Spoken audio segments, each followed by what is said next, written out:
Muchachos, los de Zoom, buenas tardes. ¿Me escuchan ahí? Buenas, profe. Sí, se le escucha bien. Gracias. Hubo unos problemitas técnicos con el que arreglarlo aquí rápidamente y empezamos.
Porta, de nuevo.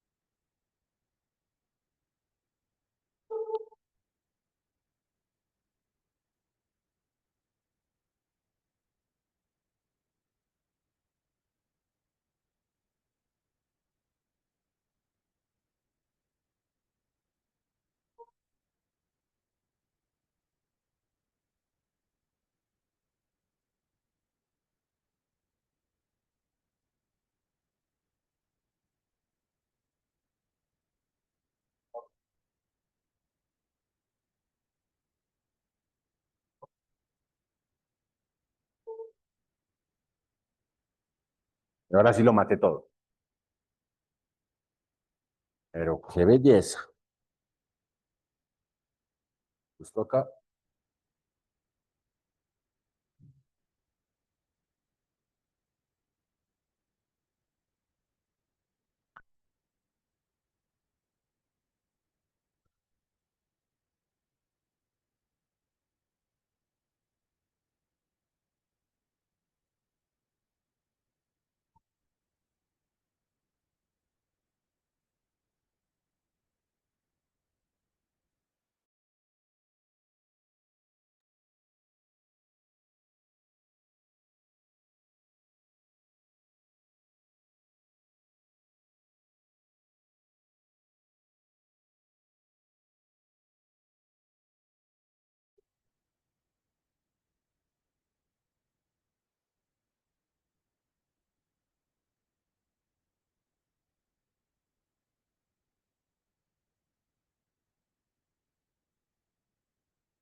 Ni lo uno ni lo otro.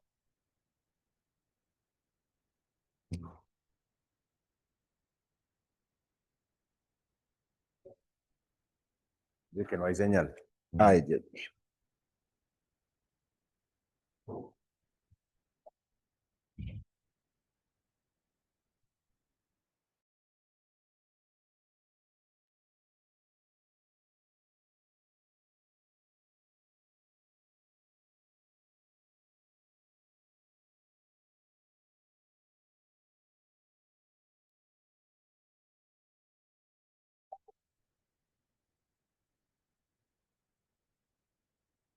No, no entiendo. Ah, hágale si quieren. Yo no sé. No veo cómo más.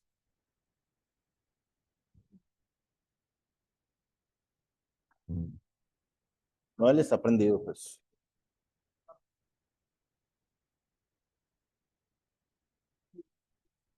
No, pero es que acá está prendido porque aquí muestra.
Eso es lo que estoy viendo. Muchachos de Zoom, ¿me escuchan? Sí, profe, Gracias. Ahora sí, por fin. también se ve, por si ajá. Listo, gracias. Pues, sí.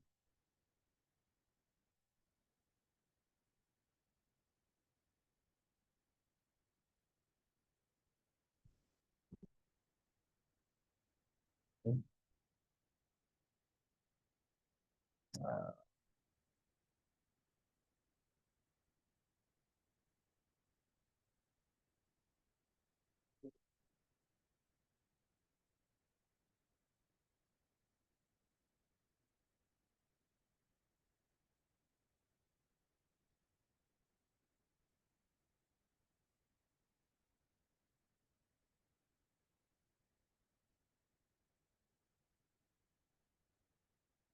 ok.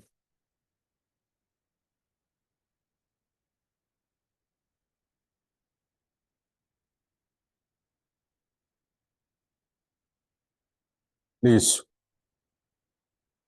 Por fin. Muy bien, muy buenas tardes. Después de unos divertidos 15 minutos de solución de problemas técnicos, empezamos por fin. Bien. Entonces, la última clase estuvimos hablando de nada, vea. Estuvimos hablando del problema de aliasing. Decíamos finalmente que el problema del aliasing era la manifestación de cuando el proceso de muestreo no se hacía pues cumpliendo con el teorema del muestreo.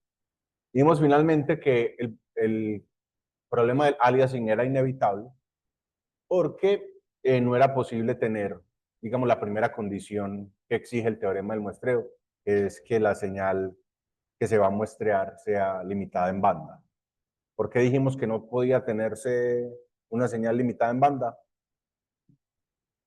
Porque una señal limitada en banda en el tiempo es infinita, o sea, tiene valores no cero desde menos infinito hasta infinito, ¿bien? Que no se puede dar en la red. Entonces, ocurre siempre, el aliasing ocurre siempre.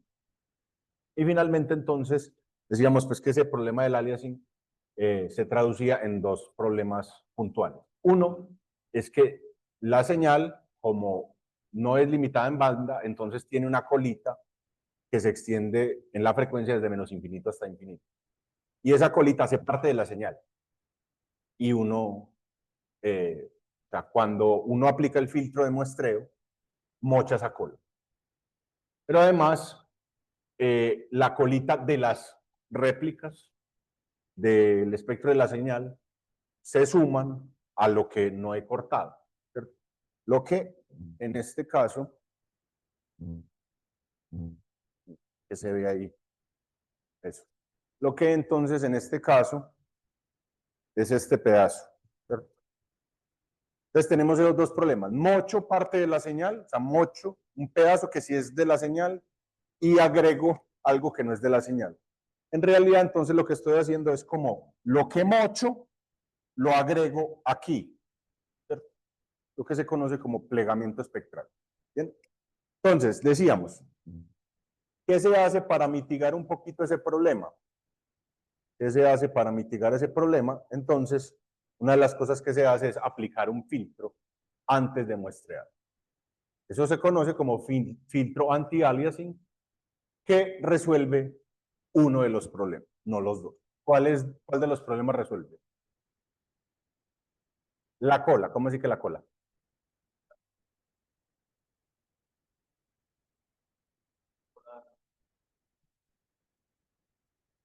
Entonces, ojo, la cola se sigue mochando, ¿cierto?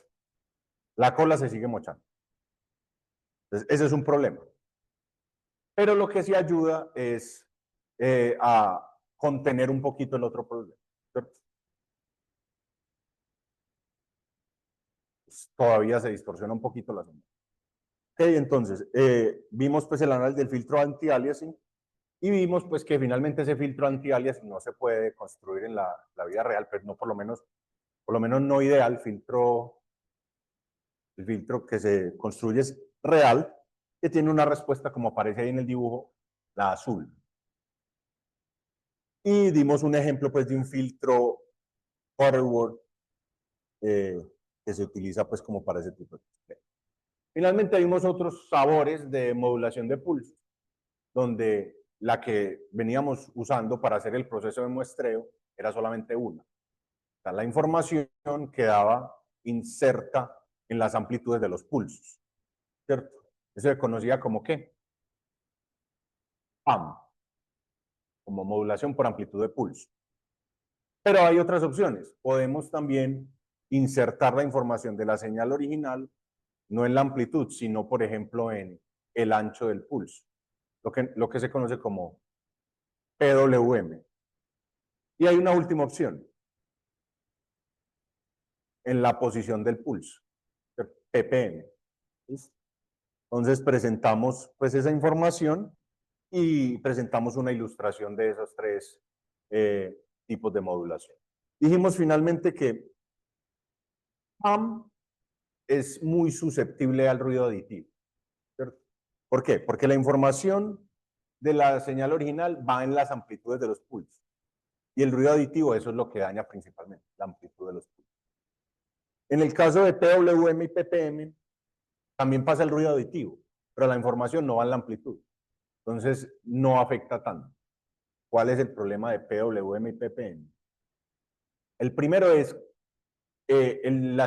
hacer la sincronización entre el transmisor y el receptor.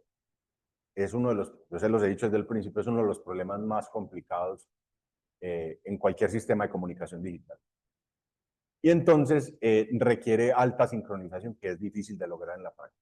Y segundo, la distorsión que ocurre en estos sistemas de ensanchamiento de pulso es mucho más difícil de arreglar que el del ruido aditivo. Cuando a mí se me ensancha el pulso, mitigar ese problema es mucho más complicado. Por esas razones, si bien PWM y PPM son más inmunes al ruido aditivo, mucho más, los problemas que sí sufren son muy graves. Por esa razón, PWM y PPM no se usan en comunicaciones de larga distancia. Básicamente se usan en comunicaciones de muy corta distancia. Es decir, en el mismo aparato. No, ni siquiera Bluetooth. En el mismo aparatico, en el mismo circuito.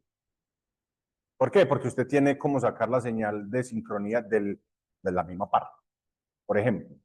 Y el ensanchamiento de los pulsos prácticamente no ocurre. Ahí es donde se utiliza. Bien. Entonces, vamos aquí a cerrar el tema esto de las modulaciones de pulsos, diciendo, pues, lo de la multiplexación. Yo ya había hablado un poquito de eso. Y ya con eso empezamos a hablar de cuantización. ¿Listo? ¿Alguna inquietud? ¿Todo bien? Okay. Señor. No hay problema con el ancho de banda de esas modulaciones. ¿A qué te estás refiriendo con esto?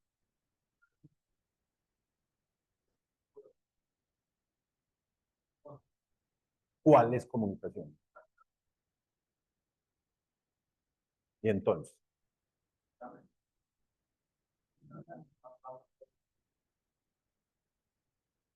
era mejor utilizar una sola frecuencia. ¿Cómo conectamos esa idea de usar una frecuencia con esto que acabamos de mostrar?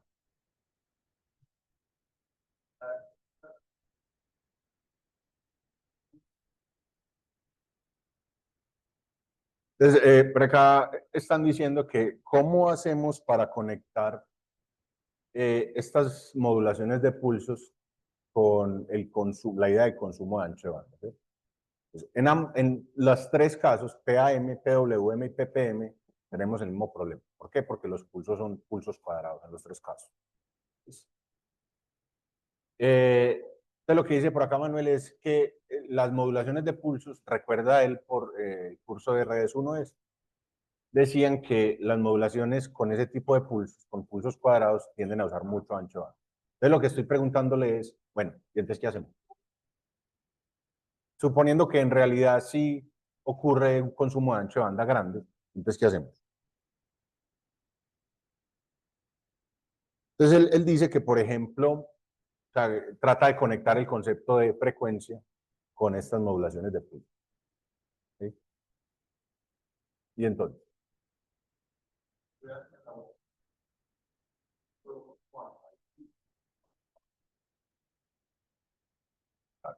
Entonces, él menciona, por ejemplo, acá que a medida que usted usted tiene un pulso de mayor ancho o de mayor duración, ¿qué pasa en el espectro? Necesariamente. Cuando uno tiene un pulso cuadrado de mayor duración en el tiempo, en el espectro, ¿cómo se ve? Se comprime, ¿cierto? Entonces yo tengo un pulso, digamos, tengo un pulso así, de duración así en el tiempo, y él tiene un ancho de banda. Ahora tengo un pulso de duración así. ¿Qué pasa con el ancho de banda? Se encoge. Muy bien. ¿Ok? Entonces, ese es el asunto. Yo veo que para tener un menor consumo de ancho de banda, tengo que tener mis pulsos de mayor duración. Pero ¿qué pasa con los pulsos de mayor duración? Y dice, ah, no, es un pulso de mayor duración, ¿cierto? ¿Por qué? Porque esos me consumen menos ancho de banda. ¿Cuál es el problema?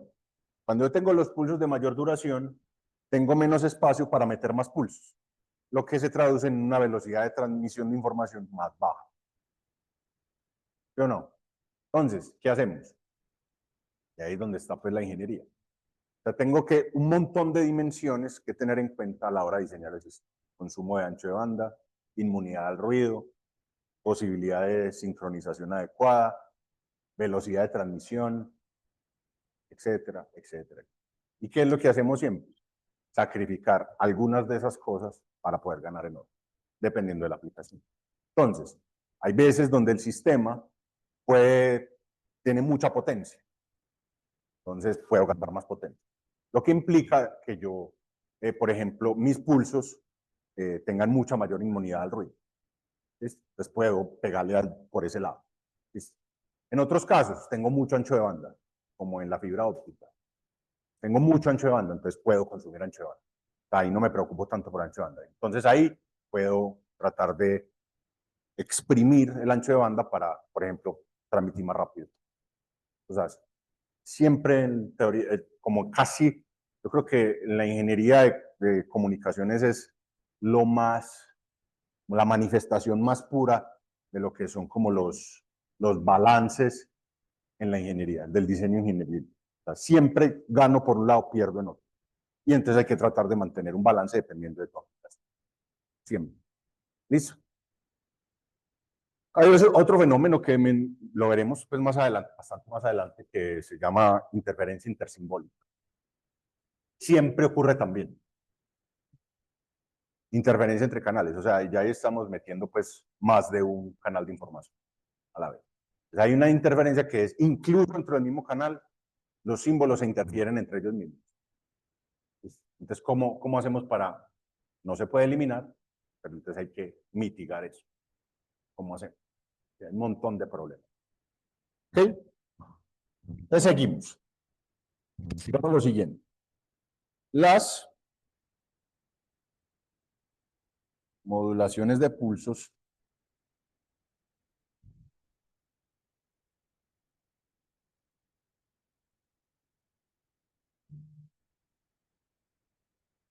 permiten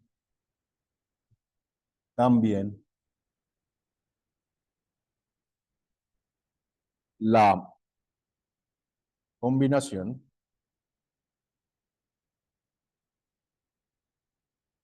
en el tiempo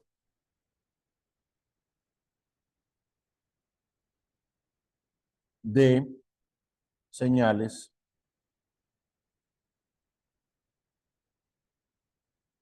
provenientes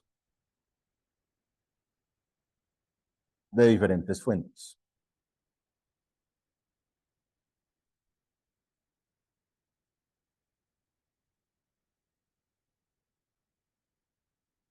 Lo que se conoce como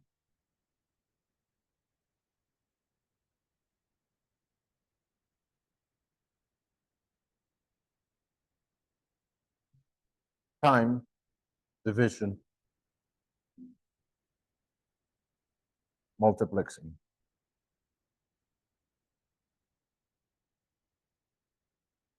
O TDM. ¿Okay? Entonces, ese TDM, vamos a hacer aquí rápidamente una ilustración. Entonces, TDM es algo como así. Yo tengo acá mi eje temporal. Listo.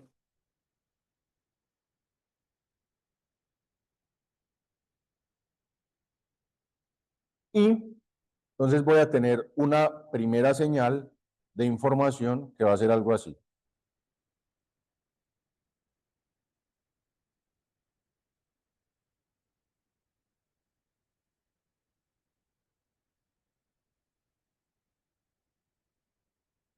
Esta es la señal de información, primer caso, y la otra señal de información va a ser algo así. Ya le voy a decir cuál es, ya le voy a anotar bien todo.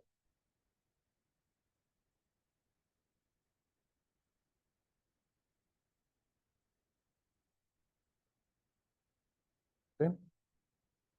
Listo. Entonces, esa primera la primera que dibujé va a ser, o sea, estos van a ser los pulsos de la señal muestreada. Listo.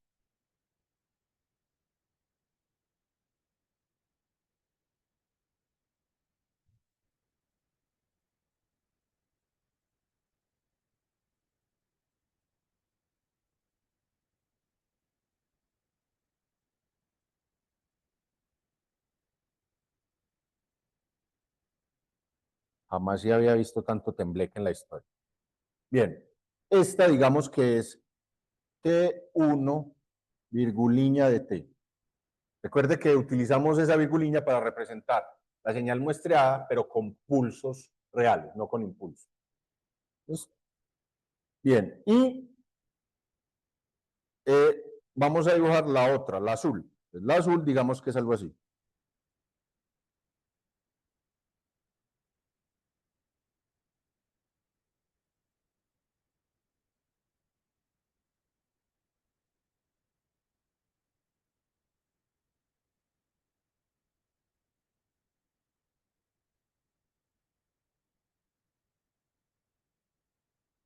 ¿Cierto?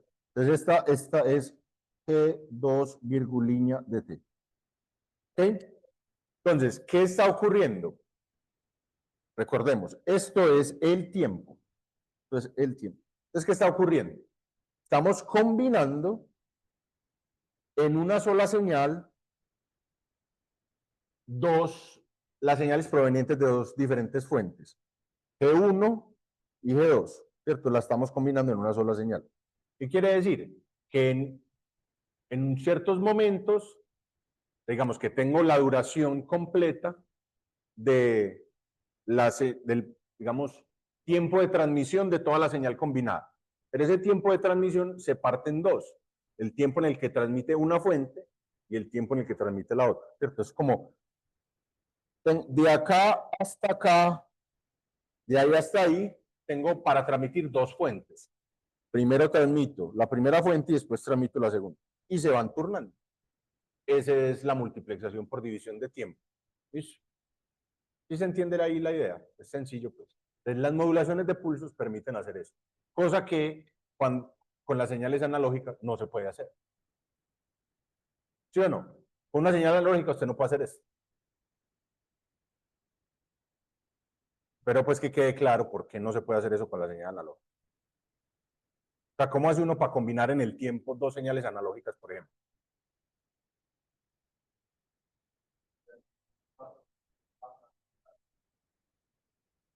Y es esto.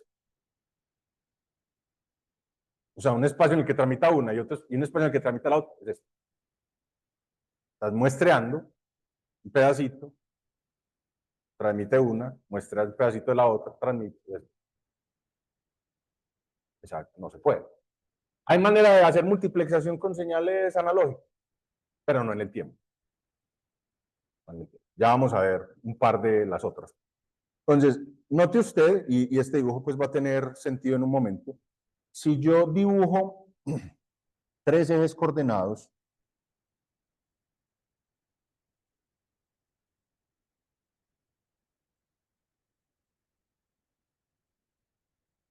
listo, tengo tres ejes coordenados. Y esos tres ejes coordenados son, este es tiempo, este es frecuencia, y el de arriba es código. ¿Sí? Entonces, lo que estamos viendo es que este tipo de multiplexación hace lo siguiente.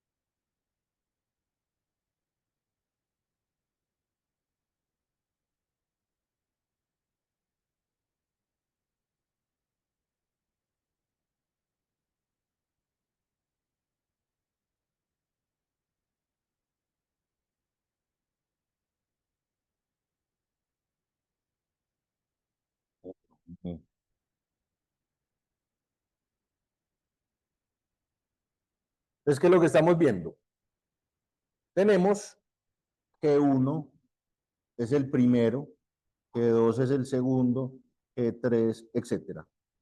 Entonces, ¿qué estamos haciendo? Combinando para un mismo valor de frecuencia. Mire que este eje estamos manteniendo en un mismo valor de frecuencia todas las señales, estamos manteniendo en un mismo código, mismo O sea, en el eje del código es el mismo nivel. ¿Y dónde estamos consumiendo? O sea, ¿en dónde nos estamos desplazando? En el eje del tiempo. Entonces estamos consumiendo diferentes ranuras de tiempo para transmitir. ¿Listo? ¿Cuáles serán los otros esquemas de multiplexación de los que hemos hablado brevemente? O sea, multiplexación por división de tiempo. Muy bien. ¿Qué otros esquemas hay? Pues es explotar este sistema coordenado de otra forma. Es decir, que ya voy a mantener el tiempo constante y ya voy a definir ranuras de frecuencia diferentes con el código constante también. Eso será multiplexación por división de frecuencia. Ese es un ejemplo de un esquema en el que se puede hacer multiplexación de varias señales para señales analógicas. Entonces, simplemente, ¿qué hace? Las modula en diferentes frecuencias. Pues hay modulaciones analógicas, espero que hayan visto en señales 1. Modulaciones analógicas. No. Aquí están, hagamos un minuto de silencio. Entonces, las modulaciones analógicas, simplemente, por ejemplo, modulación en amplitud, AM. En AM, eso es lo que usted hace. Usted monta el espectro de una señal en un valor de frecuencia diferente. Eso. Entonces, eso es lo que usted haría para combinar, hacer multiplexación de fuentes, de varias fuentes analógicas. También lo puede hacer en el caso digital. Y estaría el último caso, que es manteniendo valores de frecuencia constantes y de tiempo constante, lo que hace es utilizar ranuras de código distinto. Yo ya había hablado de esto. La multiplexación por división de código atiende a lo siguiente.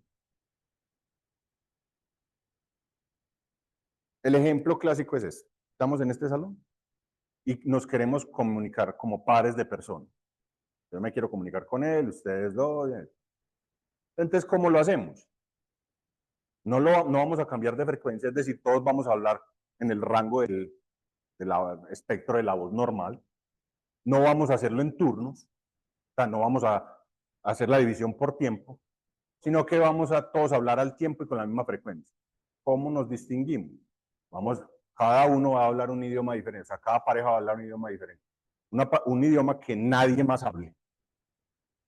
¿Cierto? Entonces, si ustedes, yo por ejemplo no hablo árabe, entonces si ustedes están, por ejemplo, hablando unos árabe, otros farsi, otros hindi, otros, no sé, telugu, cualquiera de esos, yo no hablo ninguno de esos. Entonces, para mí, si ustedes están hablando en esos idiomas, para mí es simplemente ruido, o sea, no me interrumpe, ¿cierto? Desde que estén hablando pasito. Están hablando muy duro, pues ya no puedo hablar. ¿Listo? Y todos hacemos lo mismo. A un idioma que nadie más habla. Todos hablamos al tiempo, en la misma frecuencia. Y ya, eso es todo. Esa es básicamente la idea de la división de la multiplexación por división de código. Entonces, ¿cuál es ese idioma? Es un esquema de codificación que se utiliza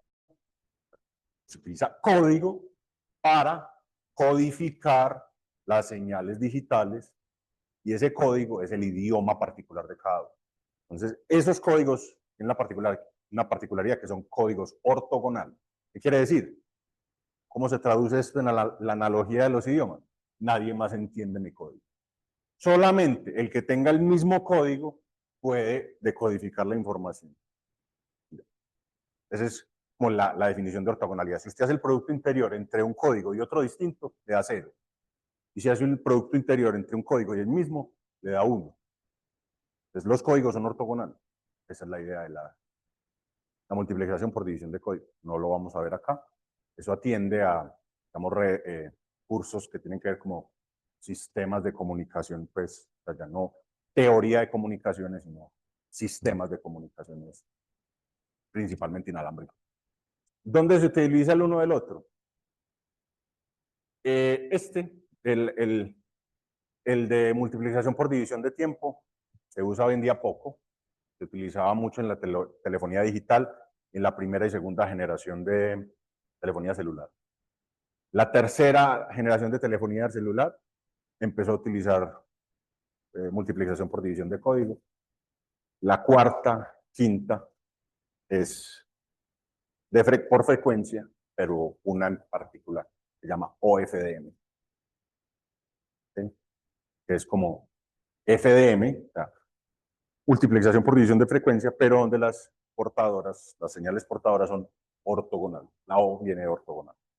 Tiene pues toda una teoría detrás. Eso no lo vamos a ver acá. ¿Okay? Voy a cerrar acá esas ideas y con eso ya pasamos ya a ver la cuantización. Les voy a decir, existen otros mecanismos de multiplexación.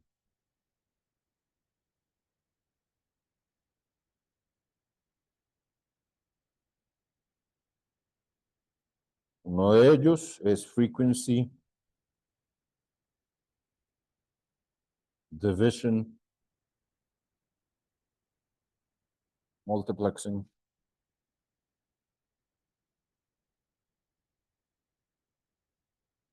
FDM. Y code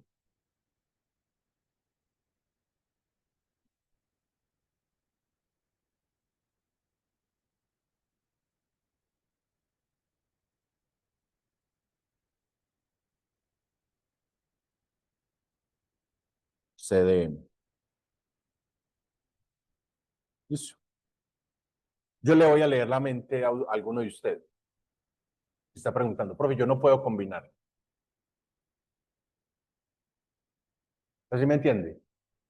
Por ejemplo, combinar el del tiempo y el de frecuencia. Es decir, un agente habla en cierto momento, cierto instante de tiempo, pero además utilizando una portadora particular. ¿Cierto? Y así sucesivamente. O con código. Sí, eso se puede hacer. De hecho, uno de los estándares de telefonía de telefonía de celular de tercera generación, el de China, era muy teso. Utilizaba una combinación de las tres cosas. Los tres esquemas de multiplexación al tiempo. Era bien teso ese sistema. Obviamente ya no se usa. Todo el mundo usa LTE, pues LTE y 5G y 6G. Los chinos ya deben estar por ahí en 8G. Eso. Entonces ya pueden combinar. Y pues se logra mucho. ¿Por qué? Porque usted ya puede explotar ya no una sola dimensión, sino dos o tres. Usted puede meter muchas más señales. ¿Okay? Entonces, estos mecanismos,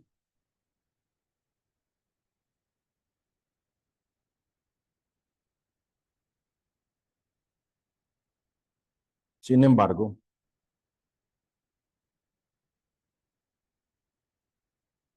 no hacen parte del contenido del curso.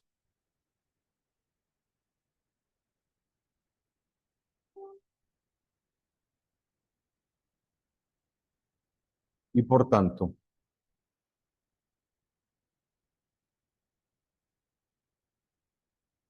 no los vamos a analizar en detalle.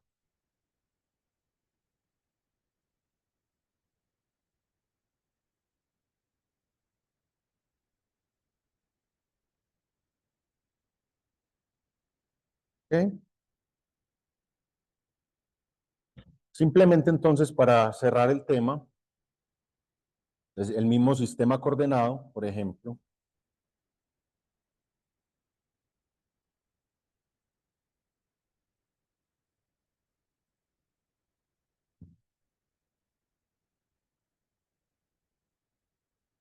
desde acá tengo tiempo, acá tengo frecuencia y acá tengo código. Entonces, en el caso de FDM, tenemos algo así.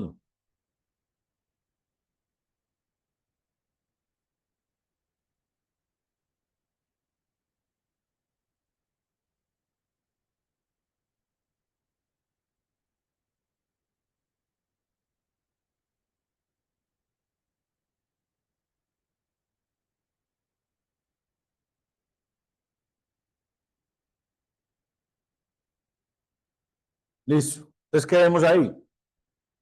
Estamos empleando ya diferentes ranuras de frecuencia, pero en un mismo tiempo, el tiempo es constante y el código también. Aquí tenemos G1, G2, G3, G4. ¿Listo? Este es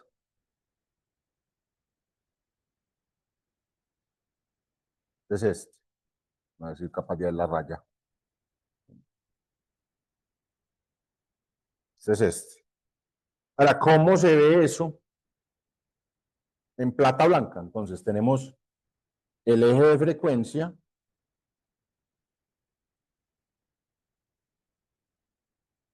Tenemos el eje de frecuencia y tenemos el espectro de una de las señales. Aquí me quedó horrible. Listo, vamos a decir que este es el espectro G1. Debería ponerlo como en mayúscula para que se entienda que es la frecuencia G1. Y tenemos, por ejemplo,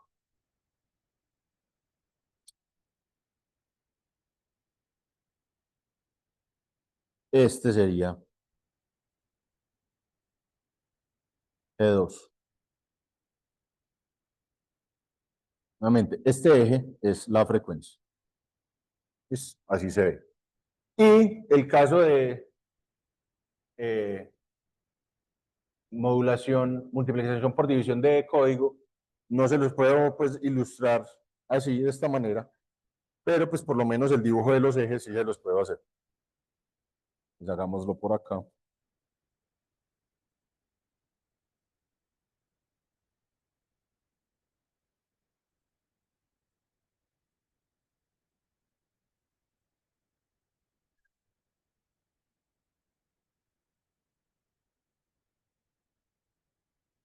Es tiempo, frecuencia, y esto es código. Entonces usted entiende, pues ya sencillo, se hace la división acá.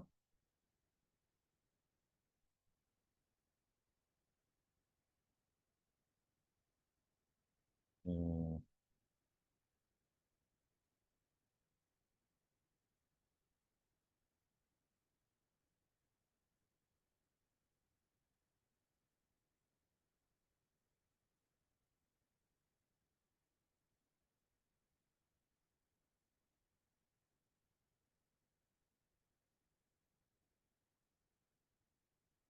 eso. Entonces este será E1, E2, E3, etcétera. Eso es. Hasta ahí alguna inquietud. Bien sencillo. Muy bien. Pues pasamos ahora a, ya ahí sí cerrar el asunto de la conversión de señal analógica a digital. Pues para eso vamos a decir lo siguiente. Modulación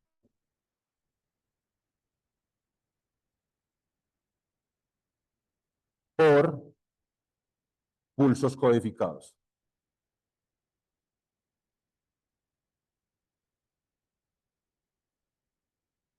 Esto, por la sigla, la sigla en inglés se conoce como PCM. ¿Listo? Nuevamente, este PCM, usted entiende que es Pulse Code Modulation.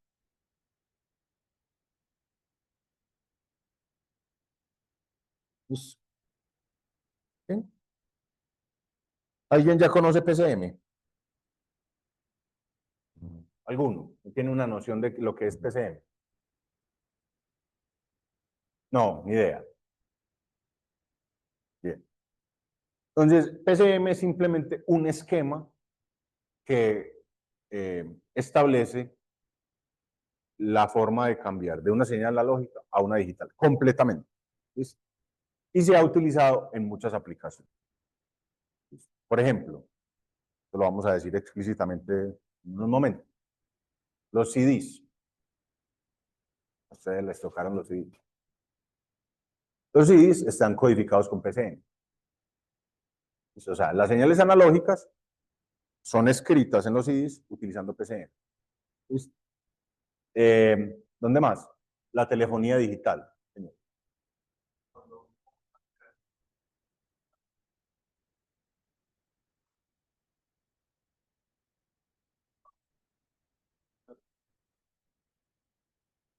No, no, no. PCM es varios procesos. Uno, muestreo. Y muestreo, como vimos ahorita, con PAM. Dos, cuantización, es decir, discretización del eje vertical. Tres, asignación de código a los niveles de amplitud discreta. Eso es PCM. Eso es otro proceso completamente diferente. ¿Ok? Entonces, digamos lo siguiente. Hasta ahora,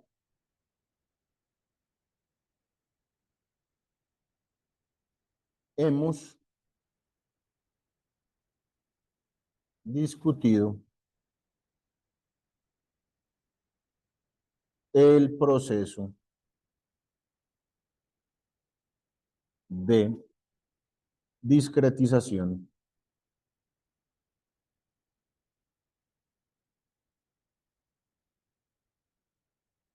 de una señal analógica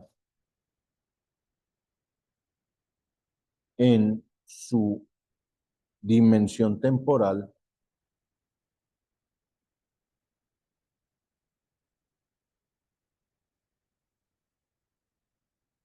es decir, eje horizontal.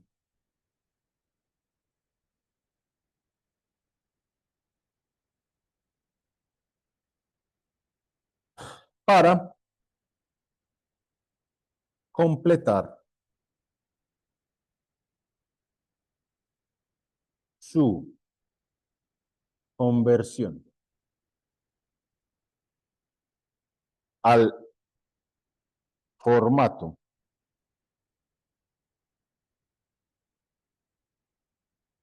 digital,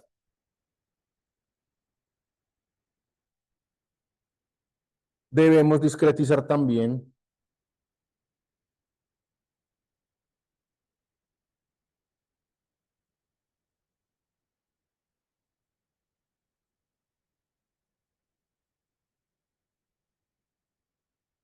su amplitud, es decir, el eje vertical,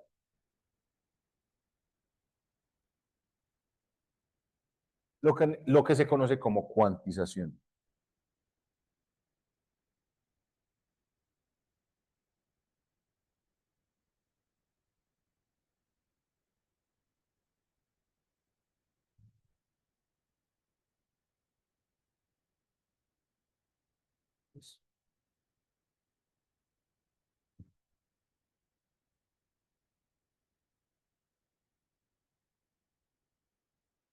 Okay. Luego de la cuantización,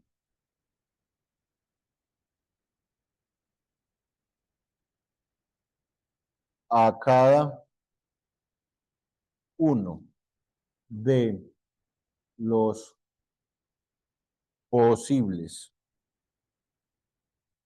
niveles discretos de amplitud,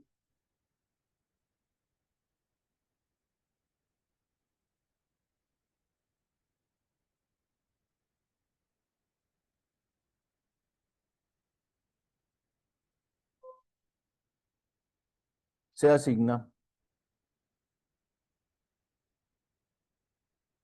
un código binario.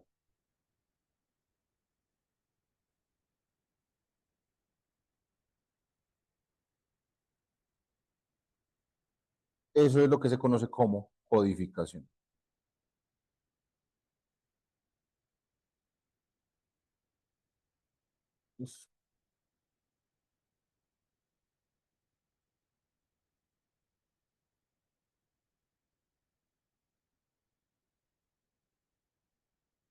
Lo que completa la transformación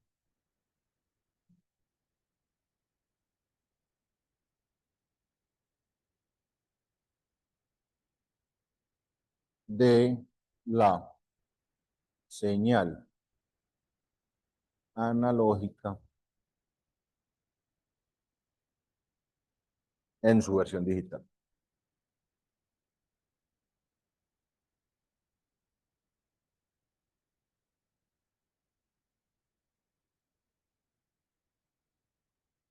¿Sí? Entonces, en resumen, ¿qué es lo que estamos haciendo? Tengo la señal, ¿cierto? Esa señal se le hace una cosa, vamos a mirar qué cosa, después se le hace otra cosa, ya le voy a decir qué son esas cosas, luego se le hace una cosa más, súper claro todo. Mira,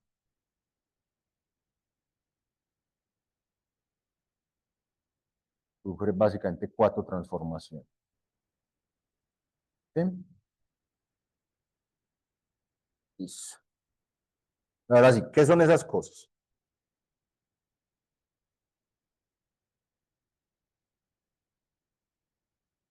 Entonces, la señal analógica, lo primero que se le hace es que se le aplica un filtro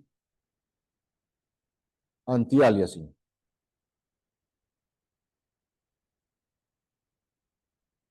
Listo, filtro anti-aliasing. ¿Por qué? Nuevamente, ya le dije, las señales reales no son limitadas en banda. Entonces, la idea es limitarlas en banda tanto como se pueda. ¿Ok? Después, se le aplica el muestreo. Entonces, esto es el muestreador. Yo lo corro un poquito. Muestreador. Listo. Estas dos cosas juntas es lo que se conoce como, usted me dirá,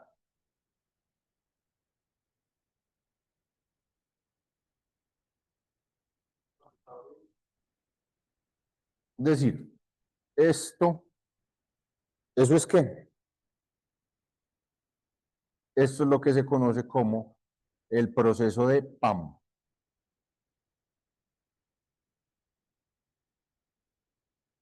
¿Listo? Después de que uno tiene la señal muestreada en el tiempo, ¿qué sigue? Eso, muestrearle la amplitud, lo que se conoce como cuantización. Entonces, el sistema se conoce como un cuantizador. Y finalmente, tenemos un codificador binario.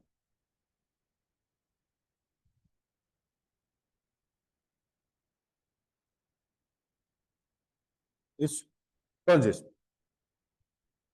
lo que tenemos es, en el extremo izquierdo, tenemos una señal, ¿cierto? Temporal, que tiene, digamos, este comportamiento. ¿Ok? Y en el extremo derecho, que nos sale. Entonces, ojo, esto ya lo hemos mencionado varias veces. La representación binaria, pero vea pues, la representación binaria de las señales no existe. Es decir, ese sistema no le produce a usted unos y ceros. Mira esto. Ok, está resabiado.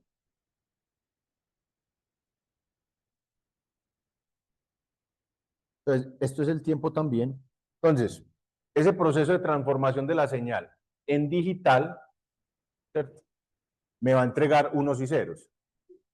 Eso. Pero entonces, esos unos y ceros, a usted el aparato no le entrega uno, cero, le entrega una representación física de los unos y los ceros. ¿A qué me refiero con esto?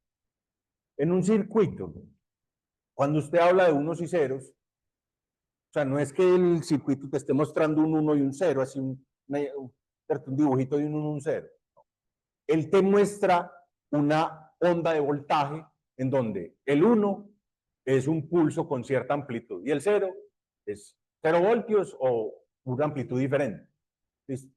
O en el CD, ahorita mencionaba el CD, ¿cómo se representan los unos y los ceros? ¿Cierto? En la superficie del CD.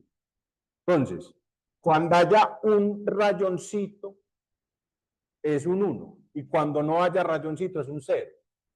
Es que los rayoncitos son microscópicos, pues, se lo leí un láser, ¿cierto? Entonces, cuando vos estás pasando el láser, ¿cierto? Si se te devuelve, si se te refleja eso, con casi la misma intensidad, entonces entendés que hay un 0, por ejemplo, dando pues un ejemplo. Entendés que hay un 0. Pero si le pegas a un rayoncito, entonces la intensidad, o sea, de lo que incide versus lo que se devuelve es muy distinta. Entonces ahí hay un 1. Entonces mira que ahí la representación física de los unos y los ceros es distinta. ¿Listo? O por ejemplo con señales de audio. Yo puedo transmitir señales, o sea, información digital con audio, claro. Pues puedo hacer. Transmito un pito y eso me representa un 1, y no transmito nada y eso me representa un 0. Entonces ahí tengo unas señales con cierta frecuencia y unas variaciones de presión. La representación física de los unos y los ceros es distinta. Hay una pregunta por ahí, señor.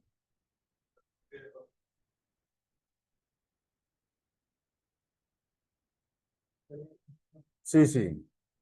Sí, bueno, Manuel pregunta por aquí, cuando uno quemaba los CDs, uno veía cuál era la región donde estaba la información, es precisamente eso. O sea, cuando el CD está virgen, entre comillas, obviamente eso tiene pues unas cosas escritas al principio y al final, pero pues, está como todo limpio. ¿Sí? Todo limpio, no es todo, casi todo limpio.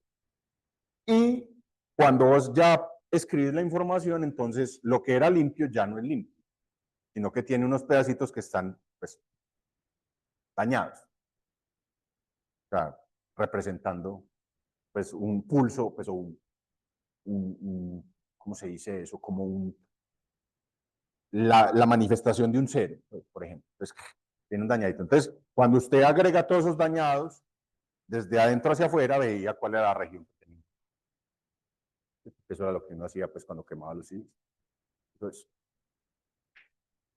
Entonces finalmente, todo este montón de bloques al final me producen una señal que pues de alguna forma se representa. O sea, por ejemplo, aquí TIN.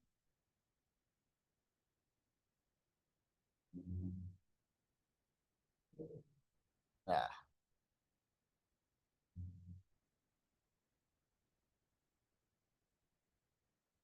eso, entonces aquí tengo, por ejemplo, 1, 0, 1, 1. Me sale una señal, una serie de pulsos de voltaje, por ejemplo, o de corriente al otro lado. Pues, eso es el proceso de PCM. ¿Okay? Entonces,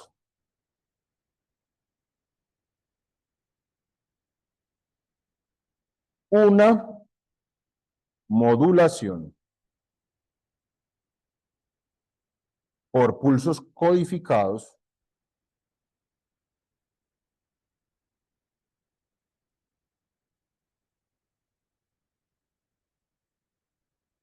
es decir, PCM,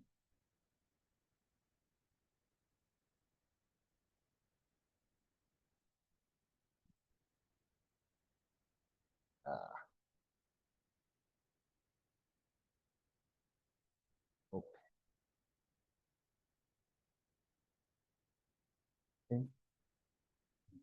simplemente corresponde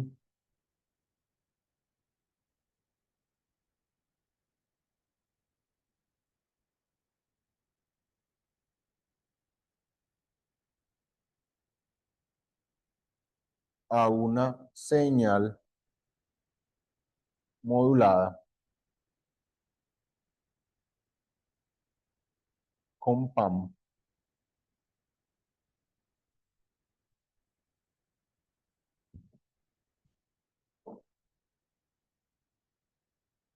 a la que se aplican dos procedimientos adicionales.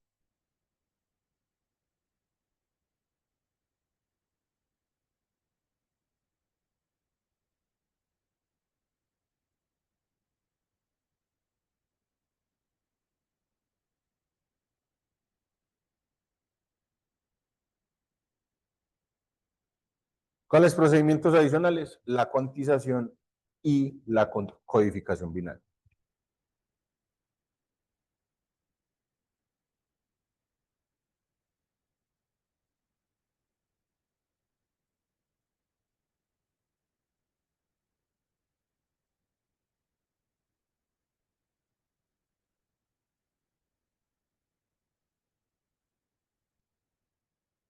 ¿Sí?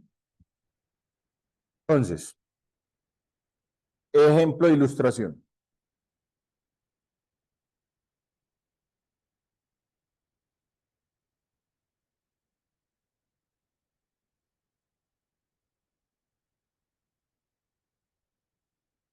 Esto es de estos ricos momentos en los que yo lucho con el dibujo un rato.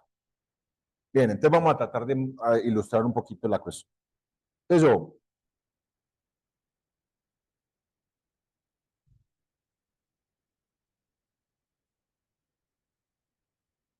vamos que aquí,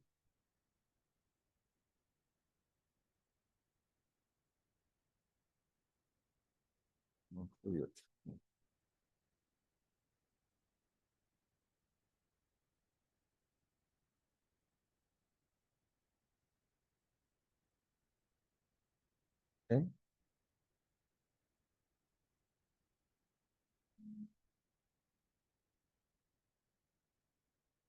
Entonces, esto sigue siendo el tiempo, ¿ok?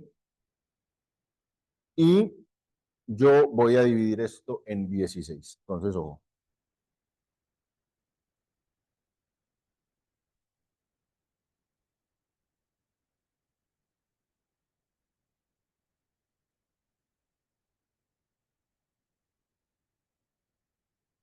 Sí, señor. Y lo mismo acá.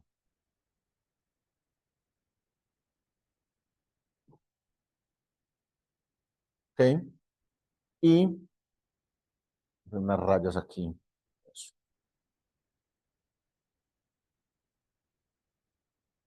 Ujú.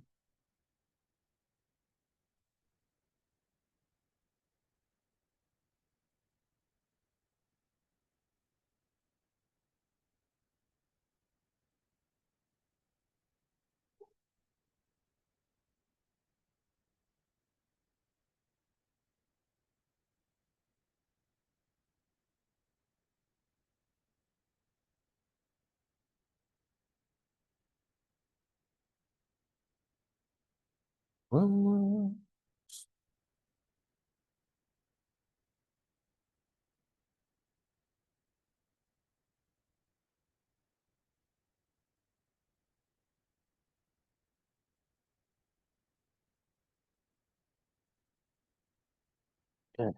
Bueno, digamos que hay. Pero, una cosa.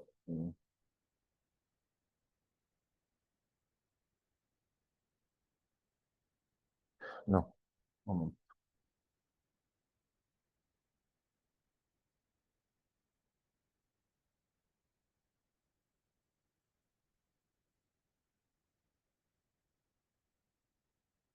Voy a cambiar de color a un grisecito más clarito.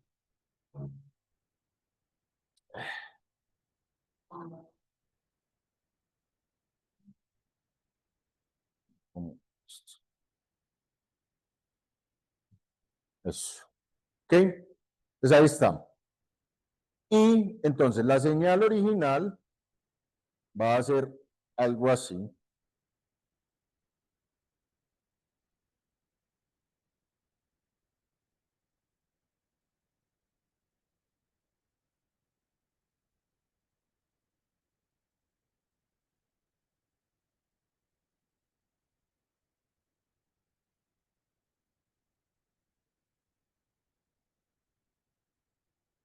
Esa es la señal original. Esta señal la voy a llamar M de T. ¿Ok? Muy bien. Y entonces, lo que hago es tomar muestras. Yo aquí estas muestras las voy a ilustrar con impulsos, simplemente pues para efectos prácticos. Entonces, digamos que aquí hay una muestra, hay otra, aquí, todo eso. Estos son los instantes de muestreo. ¿Sí? Entonces, eso, al tomar la muestra, yo, para poderla efectivamente, digamos, discretizar en la amplitud, entonces note por favor que yo aproximo el nivel de amplitud de la señal original al centro de ese segmento, de ese intervalo más cercano.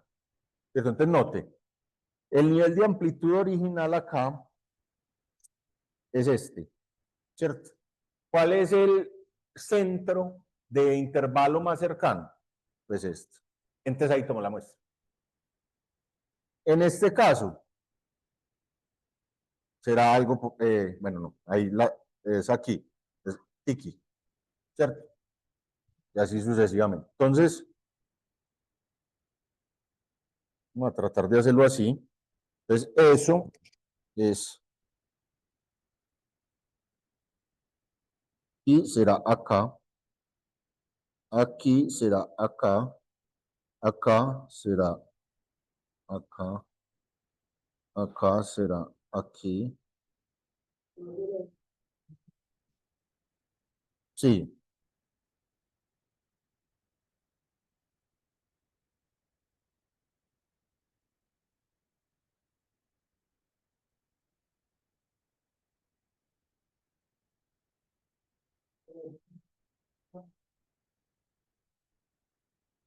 cualquiera de los dos. Es decir, en algunos momentos yo puedo quedar con el coso más cercano, el centro del intervalo más cercano, puede quedar por encima de la señal o puede quedar por debajo de la señal. ¿Sí?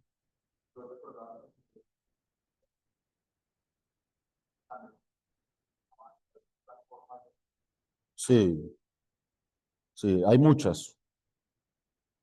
Sí, hay muchas maneras de hacer esta aproximación, pues. O sea, usted puede decir siempre por debajo, siempre por encima, etcétera. O en el centro del intervalo, o en la frontera entre un intervalo y otro. O sea, hay muchas maneras. PCM es ese sí.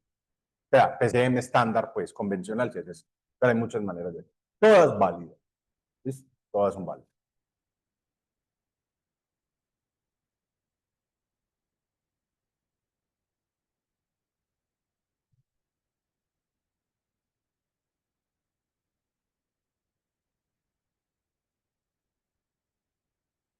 Ah, sí, viste, pues.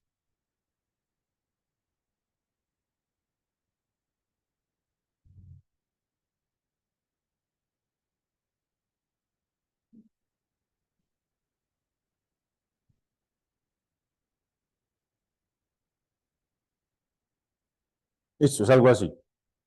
¿Ok? Entonces, lo que estoy diciendo es lo siguiente. Se aproxima al punto medio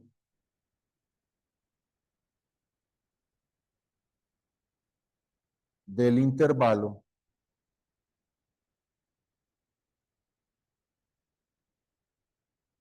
en que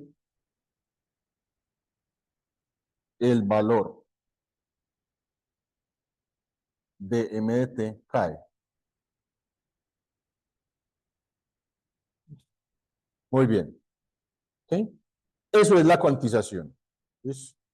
Ahora, y poner aquí un poquito de nomenclatura que luego vamos a ver, pues es útil. El valor máximo acá lo vamos a llamar, o sea, valor máximo de cuantización, no el valor máximo de la señal, no. El último nivel, pues, de frontera de cuantización lo vamos a llamar MP. Y por debajo va a ser menos MP. ¿Sí? Muy bien. Y acá, a cada uno de estos muchachos, a cada uno de estos segmentos, ¿cierto? Se le asigna un código, que es lo que va a ser la representación binaria, es el proceso de codificación. Entonces, por ejemplo, voy a utilizar este código. Este código es uno de infinitos posibles códigos que se pueden utilizar. Usted dirá, profe, ¿cuál es la mejor manera de asignar de establecer esos códigos? No es materia del curso.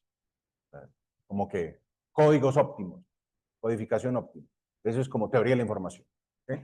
Para eso pues hay todo un curso entero. ¿Sí? Entonces, simplemente voy a hacer una asignación de código. Es el siguiente. 0, 0.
Pero bueno, se escucha.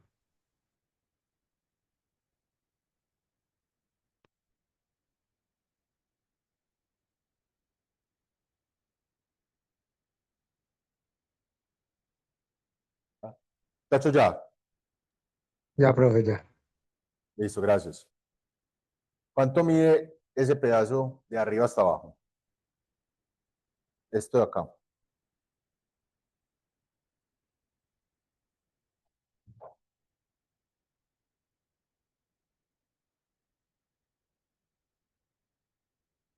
Ahí está. Está la información. 2 MP. Entonces, eso mide 2 MP.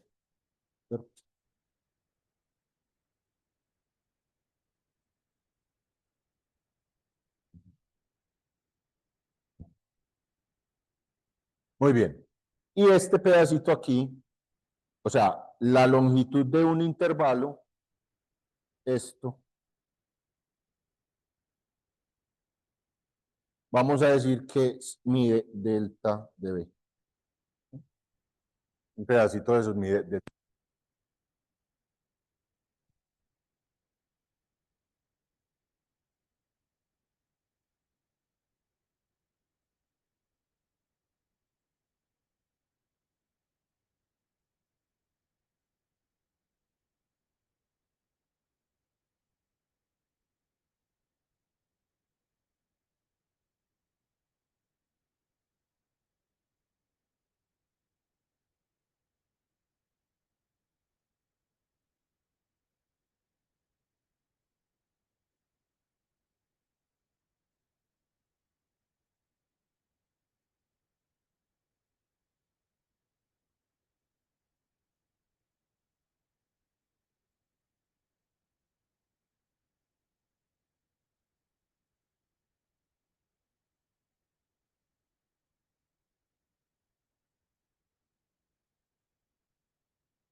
Estás hablando.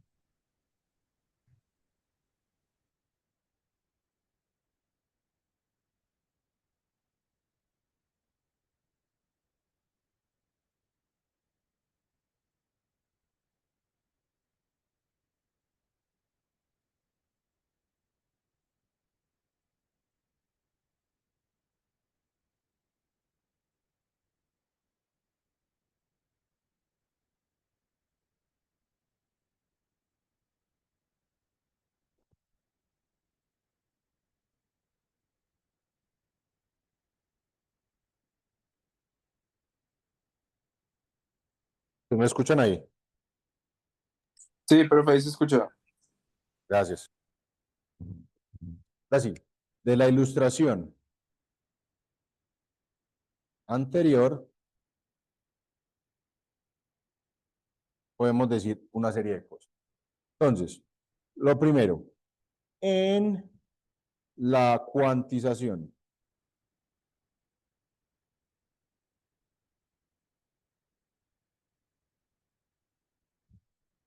en primer lugar, se divide el rango de la amplitud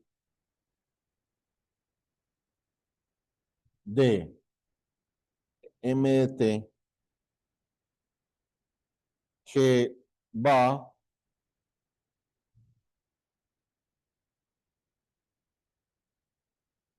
de menos mp a mp en L igual a 16 intervalos.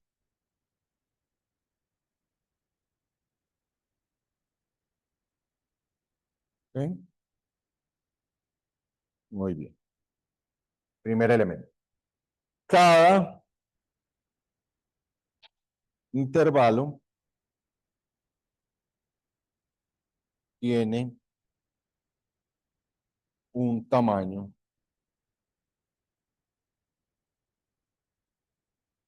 delta de B, que es igual a ¿cuánto?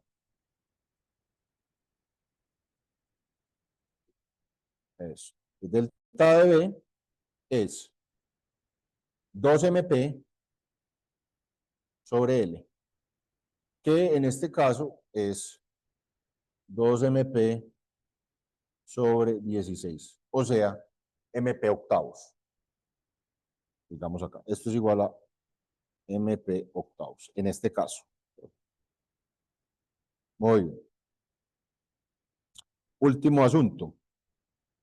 Las muestras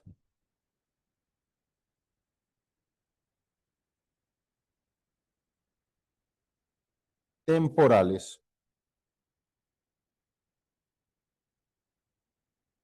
de m de t se aproximan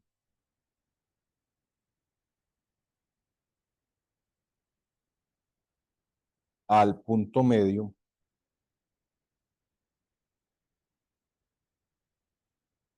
del intervalo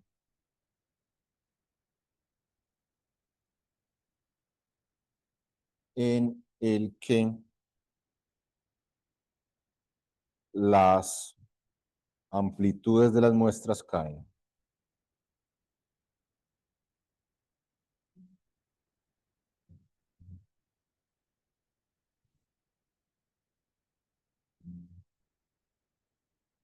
Listo.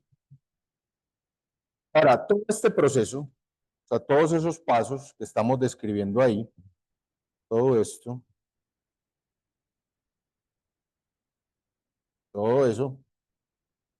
produce lo que se conoce como señal L área.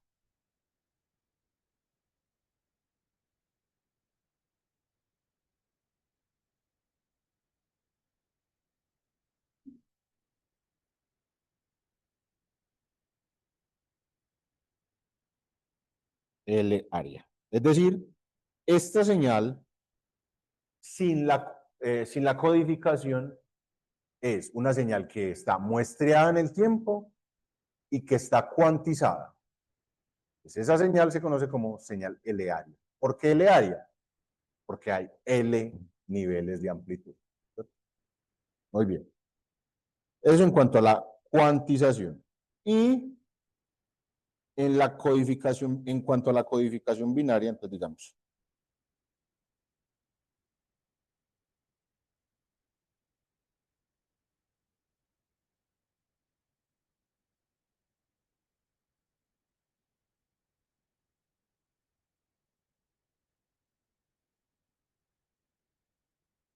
cositas para decir. Primera, el código binario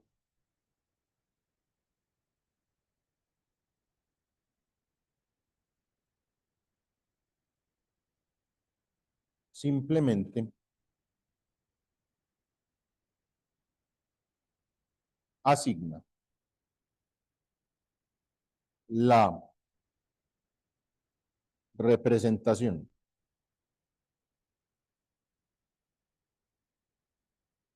binaria a la numeración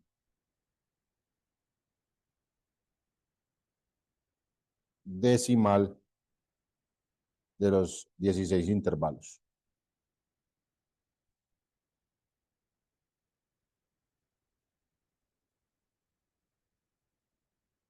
Entonces, si usted se da cuenta, o sea, es decir, del 0 al 15, del 0 al 15.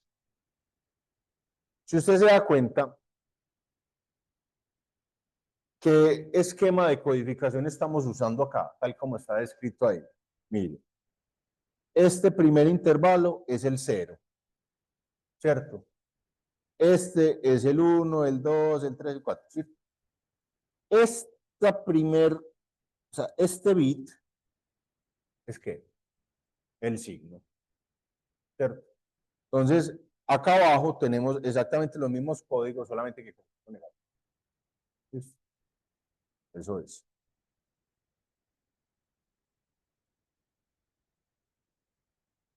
Esta cosa, ese código que estoy mencionando, tiene un nombre, se conoce como Natural Binary Code, NBC. Y es tal vez, digamos, la codificación más simple que hay. Para esquemas de codificación más sofisticados, entonces utilizan pues otros criterios, cosa que no vamos a mirar aquí. Segundo elemento, la transmisión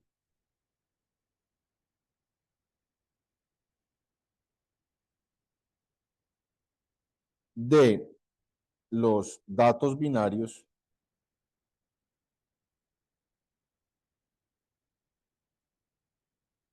se debe usar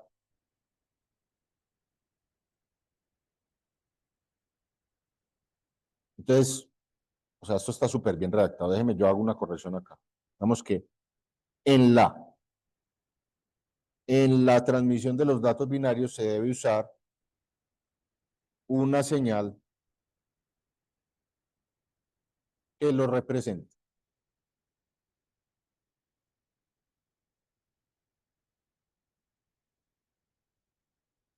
Es decir, una opción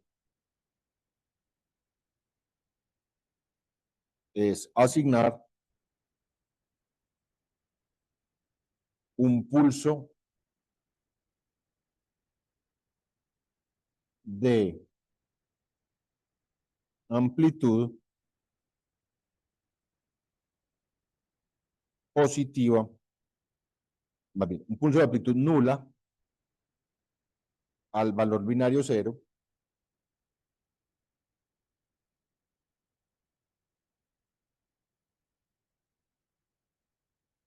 y un pulso de amplitud positiva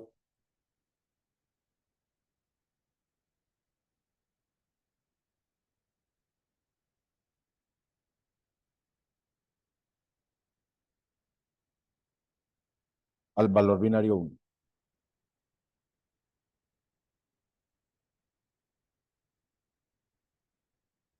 ¿Sí? Ejemplo.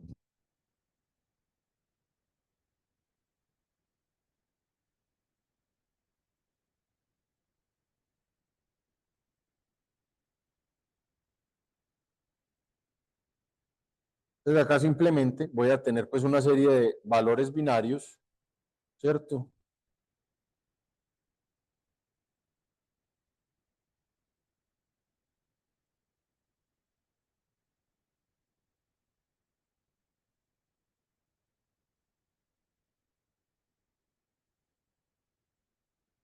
Y a esos valores binarios le asigno pulsos con diferente amplitud. Entonces, si tengo, por ejemplo, una cosa como 1, 0, 1, 1, 1, 1, 0, digamos que sigue un 0.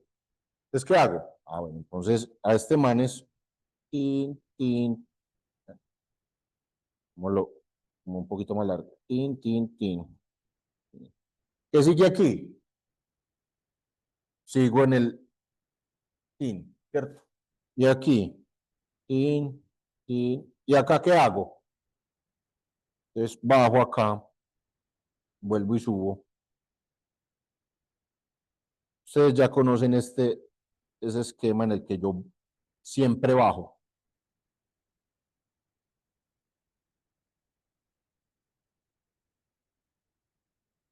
Ahí está. Listo. Entonces note por favor que la duración acá, cuando el pulso tiene una amplitud positiva, no se mantiene durante toda la duración del símbolo aquí, ¿cierto? Sino que en algún punto baja. Entonces por eso es que aquí, en vez de continuar yo aquí arriba todo el rato, llego a determinado punto en la duración del símbolo y bajo, ¿cierto?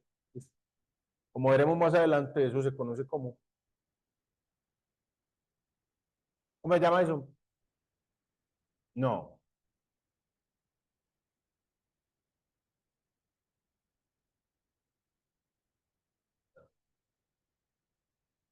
retorno a cero.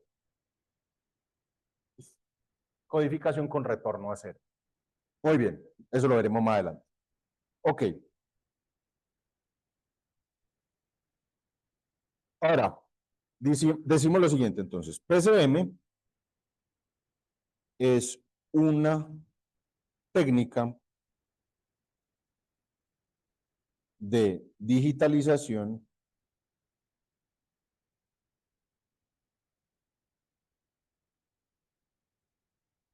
de señales analógicas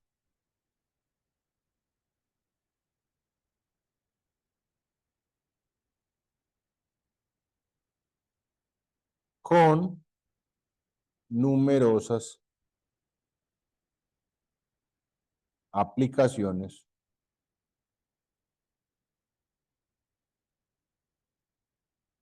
en la vida real,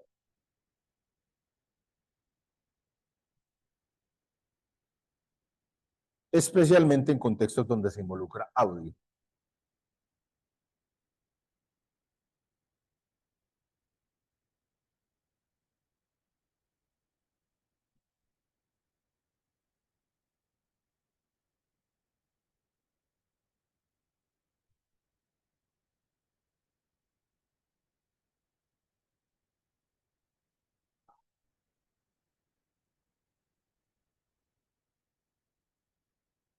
¿Sí? Por ejemplo, en la telefonía. Hoy en día tenemos, pues los que todavía tienen teléfono en la casa. ¿Quién tiene teléfono fijo en la casa? Ok, hay nadie.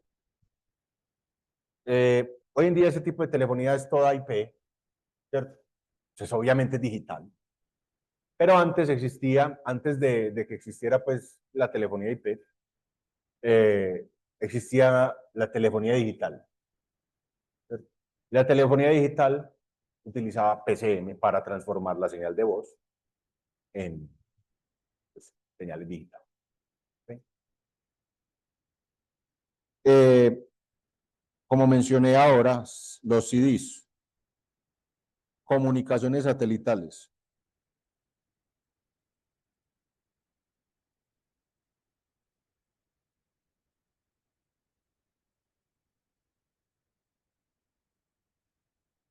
Almacenamiento de audio en computadores, etcétera.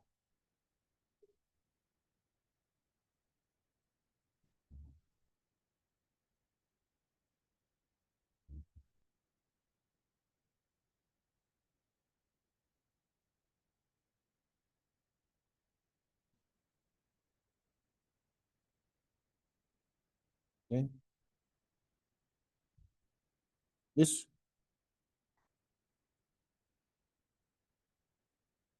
Vamos. En los CDs, por ejemplo,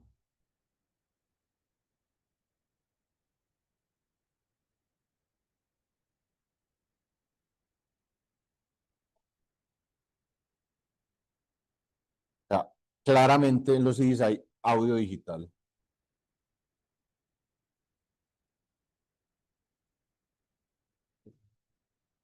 En los CDs tenemos una señal de audio estéreo. ¿Qué quiere decir una señal de audio estéreo? Eso. Entonces hay una señal para cada uno de los, entre comillas, oídos. ¿Listo? Entonces, en los CDs, por ejemplo, se asume que el ancho de banda de la señal analógica de audio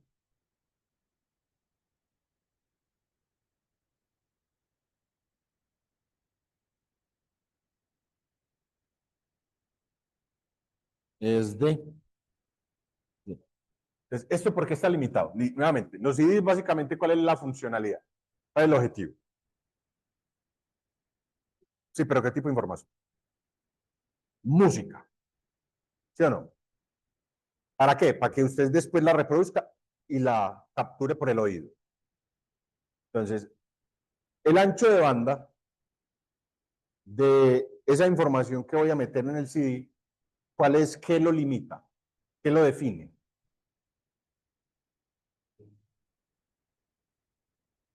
Ok, receptor. Y entonces, es básicamente el pedazo de frecuencias al que el oído humano escucha, pues es susceptible, ¿cierto? ¿Cuál es? Más o menos. Eso. Entonces, es unos pocos hertz. Hay debates, pues, sobre si es 5 hertz, 20 hertz, en fin, unos pocos hertz a más o menos 20 kilohertz. Entonces se asume que ese ancho de banda es desde 0 hasta 20 kilohertz. O sea, el ancho de banda es 20 kilohertz. ¿Listo? Entonces, 20 kilohertz. Y entonces, por lo que se muestrea, ¿a cuánto hay que muestrear? Depende del formato. ¿Listo? Pero mínimo. Mínimo es más de 40. Mínimo eso, más de 40. Lo que para los CDs se hace 44 kilohertz. 44.1 kilohertz. Es decir, 44.100 muestras por segundo.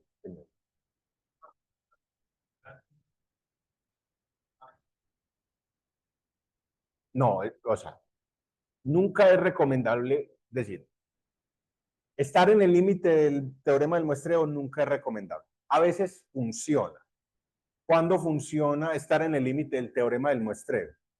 Cuando no hay impulsos justo ahí. ¿Listo?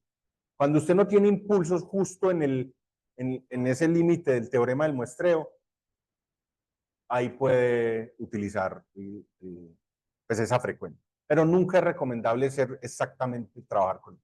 Entonces, por encima. Por encima. Ese por encima, bueno, obedece a un montón de criterios, pues. En PCM es 44.1 kHz. PCM de los CDs. ¿Listo? Y el número, vea esto, de intervalos de cuantización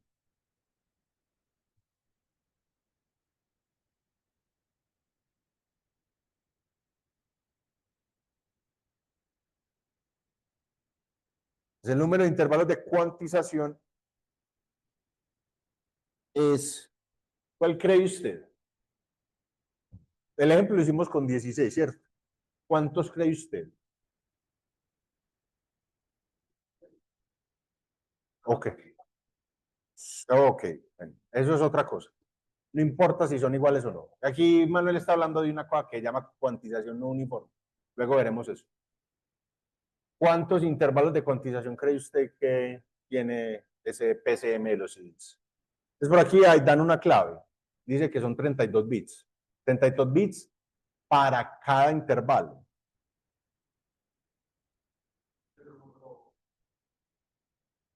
Tiene que ser un número de una potencia de 2. Ok.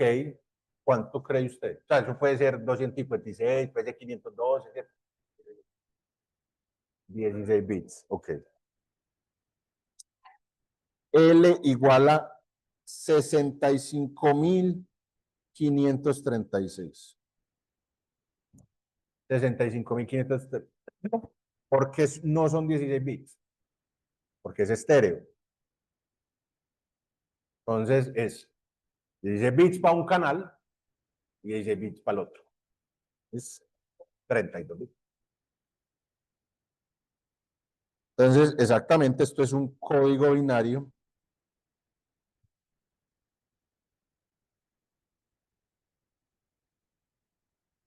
de 16 bits.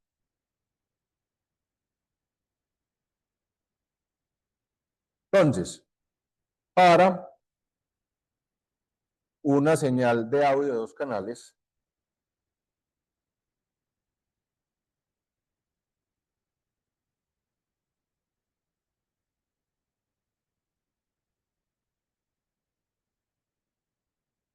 es decir, estéreo,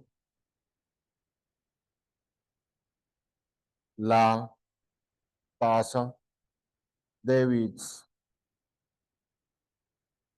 de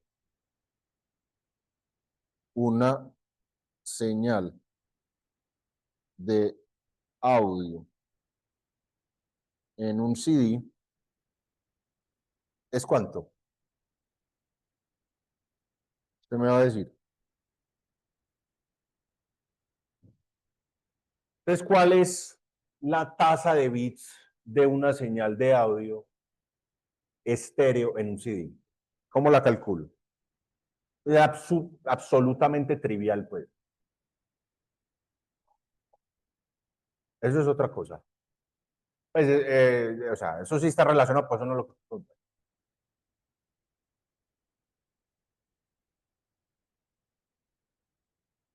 Entonces, pues, estoy preguntando que cuál es la tasa de bits. Dice como la tasa de información. Sí, en bit por segundo. Entonces, ¿cómo lo hace usted? Eso, entonces, hay que multiplicar la frecuencia de muestreo, que es, ¿cierto? 44.100 muestras por segundo, ¿sí o no? Y tengo 16 bits por muestra por 2, porque es estéreo, ¿sí o no? Entonces, es de 44.100, ¿cierto? Muestras por segundo, por 16 bits por muestra, por 2 canales. Y eso me da a esta hora 1.4 11.200 megabits por segundo. O sea, es 1.4 por 10 a la 6 bits por segundo. Entonces, ¿sí? ¿Está claro eso ahí? Muy bien. ¿Alguna inquietud con eso?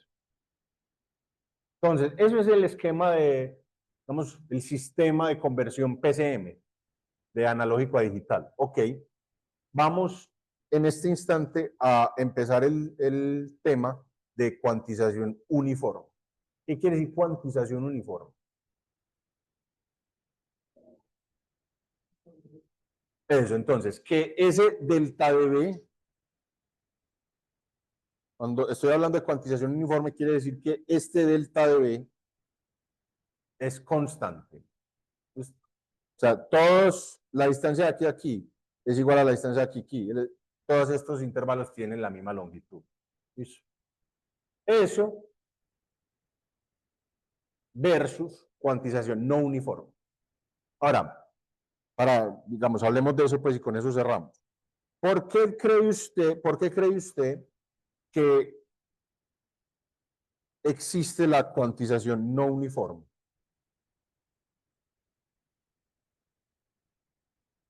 Por la percepción que tenemos de algunos fenómenos. Hay que hablar más cosas, pero eso está súper expuesto. Uno no escucha de forma uniforme. Ok. ¿Quién dice alguna otra cosa?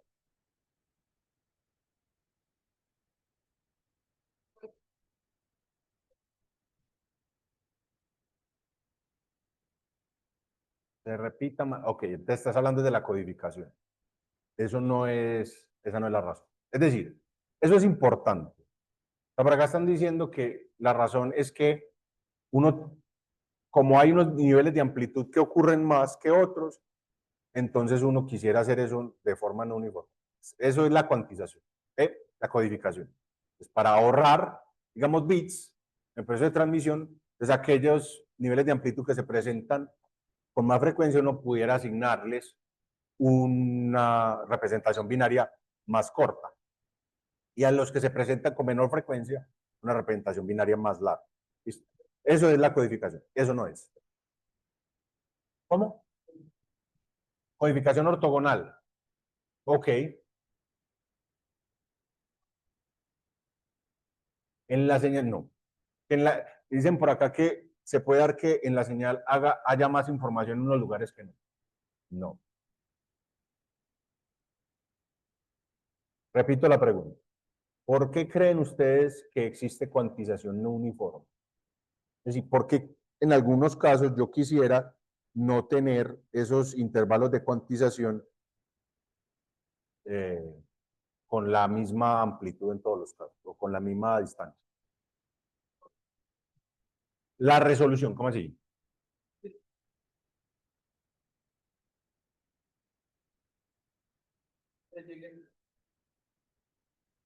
No sé cómo explicarlo. Okay. Va por ahí la cosa. Estás entrando justo a la respuesta, pero quedaste ahí. ¿Cómo?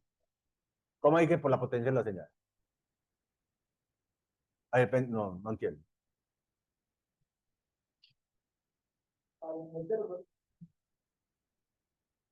Ok, por ahí también hay cosas. Es que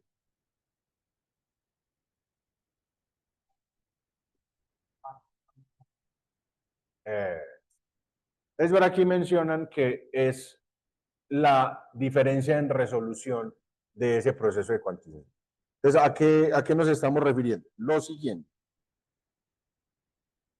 Cuando yo tengo un proceso de cuantización para amplitudes bajas, este proceso de esta cantidad de aproximación que yo estoy haciendo versus el tamaño de la señal, mire que la señal tiene este nivel de amplitud y yo estoy haciendo esta aproximación.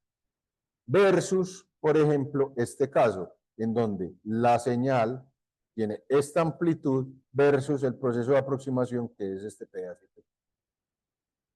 Entonces, ¿qué es lo que estamos viendo? Que el nivel de distorsión cuando yo utilizo la cuantización uniforme, que ocurre en las amplitudes bajas, es muy alto comparado con el nivel de distorsión que ocurre en las amplitudes altas. ¿Listo? Y eso no se quiere. Idealmente uno que quisiera, que el nivel de distorsión que yo introduzco para las amplitudes bajas sea el mismo que el nivel de distorsión que se introduce en las amplitudes altas. ¿Cómo se logra eso? Poniendo los intervalos de cuantización más pequeñitos en las amplitudes bajas, y a medida que voy creciendo en amplitud voy haciendo los intervalos más grandes. ¿Está claro? Muy bien. Voy a dejar ahí. La próxima clase entonces empezamos el tema de cuantización. ¿Alguna inquietud?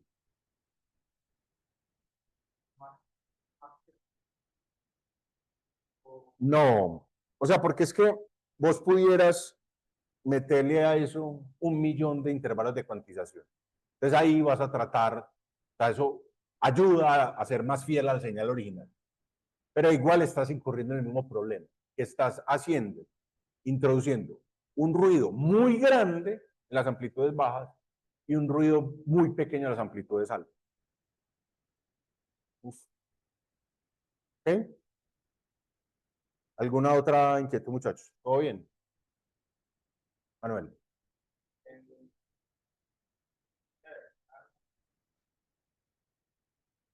¿Qué?